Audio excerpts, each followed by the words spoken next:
സത്യം പറഞ്ഞാൽ അന്ന് നോമ്പ് സിസ്റ്ററിനും ഇക്കൊക്കെ ഉണ്ട്. നമ്മള് പൊറോട്ടയും ബീഫ് കറിയൊക്കെ കഴിച്ചിട്ടാണ് ഞാൻ ഡെലിവറിക്ക് പോയത്. അറിയോ? അതൊരു ഭയങ്കര കോമഡി. അന്ന് ഞങ്ങൾ റെസ്റ്റോറന്റിൽ പോയപ്പോ കുറെ പേരുണ്ടായിരുന്നു. അപ്പൊ എല്ലാവരും എന്നാ ഡെലിവറി നമുക്ക് പറയാൻ പറ്റും, ഇപ്പൊ പോവാന്ന് പറയാൻ പറ്റില്ലല്ലോ.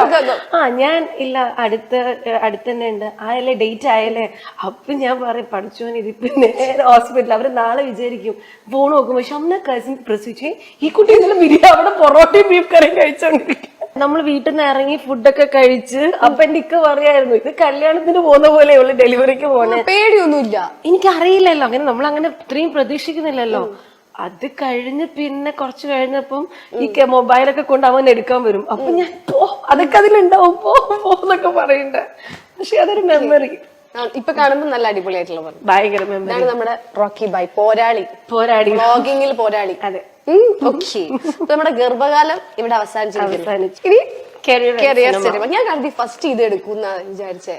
ഇതെല്ലാരും എന്റെ ഇന്റർവ്യൂസിൽ എല്ലാരും കരിയറും സിനിമയാണല്ലോ. ഇപ്പം എന്റെ വിശേഷങ്ങൾ കല്യാണവും കുട്ടിയൊക്കെ അല്ല. അപ്പം അതാവട്ടെ പ്രയോറിറ്റി ഫസ്റ്റ്. അതെ, ചിലര് പറയാ എന്റെ എപ്പോഴും കരിയർ സിനിമയാണ്, അപ്പൊ അതെടുക്കാം ഇതെന്നൊക്കെ വിചാരിച്ചു. പക്ഷെ എന്റെ എല്ലാ എന്താ പറയാ, ഓരോ ടൈമിൽ നമ്മുടെ പ്രയോറിറ്റീസ് മാറണം. എന്ന് വെച്ച് കഴിഞ്ഞാൽ നമ്മൾ സ്റ്റാർട്ട് ചെയ്യുമ്പോൾ ഒബ്വിയസ്ലി നമ്മുടെ വർക്കും എല്ലാം ഇമ്പോർട്ടന്റ് ആണ്.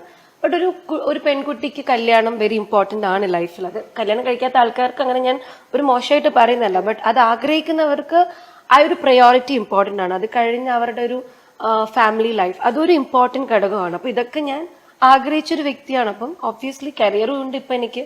എപ്പോഴും എല്ലാം ഉണ്ടാവട്ടെ. അപ്പൊ നമുക്ക് ഇത് തുറക്കാല്ലേ? യെസ്. 3 കൂടി ഒപ്പം എടുത്തോ. വീണ്ടും ടോവിനോ. ഇത് വേറെ സിനിമയിലെ വേറെ ടോവിനോ. ഇത് ഏതാ സിനിമ?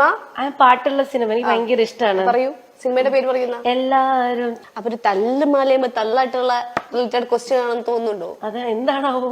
ഒരു കാലത്ത് നമ്മുടെ നാട്ടിൽ പുതിയൊരു ജ്വല്ലറിയോ തുണിക്കടയോ വന്നാൽ ആദ്യത്തെ ചോദ്യം ഉദ്ഘാടനം ഷബ്ന കാസിം ആണോ എന്നായിരുന്നു. വെറുതെ തള്ളു അല്ല, എഴുതിയിട്ടുണ്ട്. അത്ര പോപ്പുലർ ആയ ഒരാളെ പെട്ടെന്ന് കാണാതെ, അതായത് ഉദ്ഘാടനങ്ങളിൽ നിന്നൊക്കെ കാണാതെ. അതെന്താ അങ്ങനെ? ഉദ്ഘാടനം ബാക്കിയുള്ള ആൾക്കാർക്ക് ഒരു ചാൻസ് കൊടുക്കട്ടെ എന്ന് വിചാരിക്കാനായിട്ടല്ല. വിളിക്കാനായിട്ടാണോ? ചിലപ്പോ ആയിരിക്കും അല്ലേ.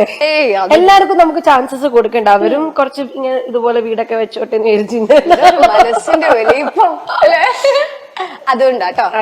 അപ്പൊ ഇതാണ് നമ്മുടെ ഉദ്ഘാടനത്തിന് പോയിട്ടാണല്ലോ ഇവിടെ ടോവിനോ. വീണ്ടും എന്റെ വീട്ടിൽ റെയ്ഡ് വരാൻ എല്ലാം ഞാൻ കാണുന്നുണ്ട്. ഈ ക്വസ്റ്റ്യനിൽ ഓൾറെഡി സ്വർണ്ണക്കട്ടകളുണ്ട്. വേറെ സ്വർണ്ണം എല്ലാം ഞാൻ ഇങ്ങനെ വരുത്തിക്കും.